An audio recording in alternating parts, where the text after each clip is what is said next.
मित्रों, हाल ही में रवि कुमार सिंह का उपन्यास रिटर्न टिकट हिंदी युग में प्रकाशक से प्रकाशित होकर के आया है और इसे सोशल साइटों पर पर्याप्त जगह मिल रही है।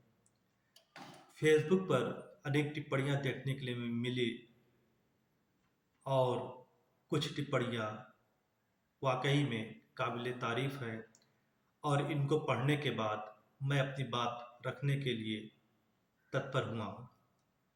मित्रों, अधिकांश पाठकों ने इस उपन्यास को अतीत की ओर लौटने का उपक्रम माना है और इसी भावावेश में ये इस उपन्यास की प्रशंसा कर रहे हैं। मित्रों, हमें अपने अनुभव और रचनाकार के लेखकीय दोनों में सामंजस्य बिठाकर इस उपन्यास पर टिप्पणी करने की जरूरत है। हम वह गलती ना करें जो गलती निखिल, अतुल और विनीत करते हैं।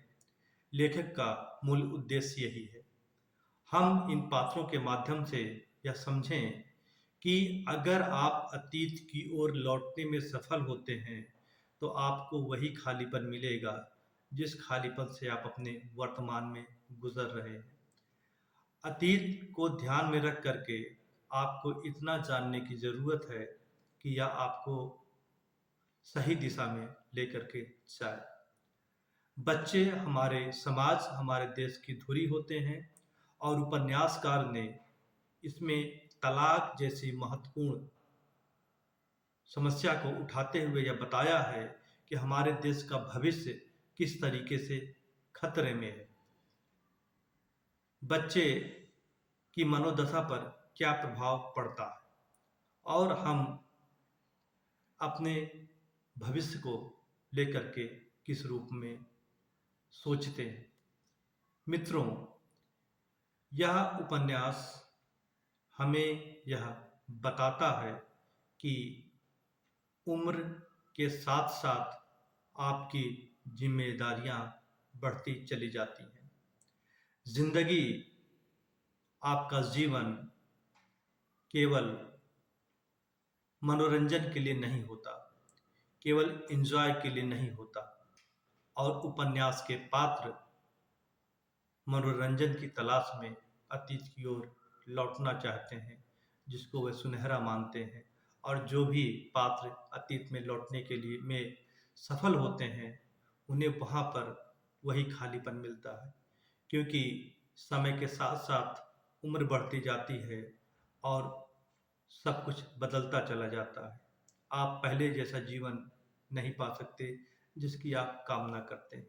यह उपन्यास हमें अपने जिम्मेदारियों का एहसास कराता है कि हमारी अपने बच्चे के प्रति क्या जिम्मेदारी है, समाज के प्रति क्या जिम्मेदारी है और देश के प्रति क्या जिम्मेदारी है। तीनों पात्र निखिल, अतुल और विनीत परेशान क्यों होते हैं? क्या कभी हम इस बारे में सोचते हैं?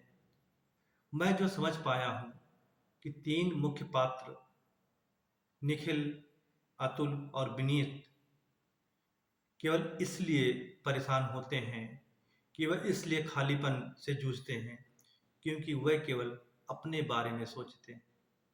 उन्हें अपनी पत्नी के बारे में नहीं सोचना है, अपने बच्चों के बारे में नहीं सोचना है, समाज के बारे में नहीं सोचना है। ये तीन के तीनों पात्र केवल अपने बारे में सोचते हैं। दूसरों के बारे में इन्होंने सोचना बंद कर दिया है। और इन्हीं पात्रों की केवल स्थिति नहीं है, जो इनके साथ जुड़ी हुई कम उम्र की 40 के पास पहुंचने वाली लड़कियां हैं, महिलाएं हैं, उनकी भी कमोबेश यही दशा है कि वह सभी अपने बारे में सोचते हैं। और अपने बारे में सोचते हुए यह उपन्यास एक दुखांतिकी की ओर बढ़ता है।